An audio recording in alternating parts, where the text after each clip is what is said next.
Work from home सोना नहीं खरीदेंगे।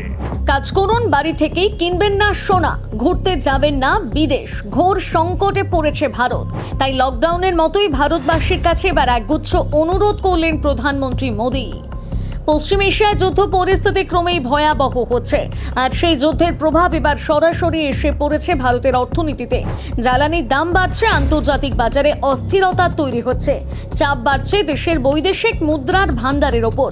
আর এই পরিস্থিতিতে দেশবাসীর উদ্দেশ্যে একের পর এক বড় বার্তা দিলেন প্রধানমন্ত্রী নরেন্দ্র মোদী।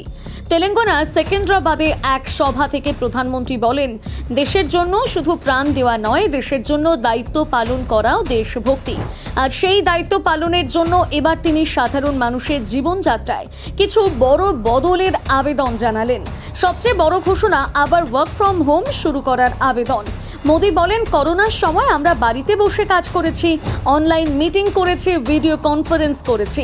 এখন সেই ব্যবস্থাগুলো আবার চালু করলে দেশের উপকার হবে, কারণ এর ফলে পেট্রোল ডিজেলের ব্যবহার কমবে, বিদেশ থেকে তেল আমদানি কম করতে হবে, আর তাতেই বাঁচবে দেশের বৈদেশিক মুদ্রা। শুধু তাই নয়, দেশবাসীকে গাড়ি কম ব্যবহার করার পরামর্শ দিয়েছেন প্রধানমন্ত্রী। তিনি বলেছেন, মেট্রো থাকলে মেট্রো ব্যবহার করুন, কারপুল করুন, ইলেকট্রিক গাড়ি থাকলে সেটাই বেশি ব্যবহার করুন। আর মাল পরিবহনের ক্ষেত্রে যতটা সম্ভব রেলপথ ব্যবহার করার আহ্বান জানিয়েছেন তিনি।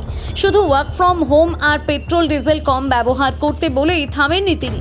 এছাড়াও তিনি বলেন, রান্নায় কম তেল ব্যবহার করুন।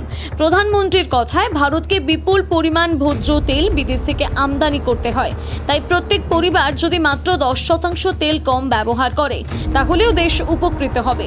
তিনি বলেন, এতে দেশের সেবাও হবে, শরীরও ভালো থাকবে। এরপর মোদী করেন আরও এক চমকে দেওয়া আবেদন।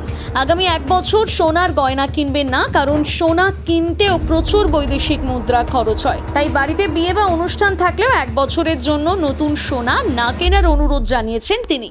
শুধু শহরের মানুষ নয়, কৃষকদের কাছেও বিশেষ আবেদন রেখেছেন প্রধানমন্ত্রী। রাসায়নিক সারের ব্যবহার অর্ধেক করার আহ্বান, কারণ সেই সারও বিদেশ থেকে আমদানি করতে হয়। মোদির দাবি, এতে যেমন বৈদেশিক মুদ্রা বাঁচবে, তেমনই মাটিও ভালো থাকবে।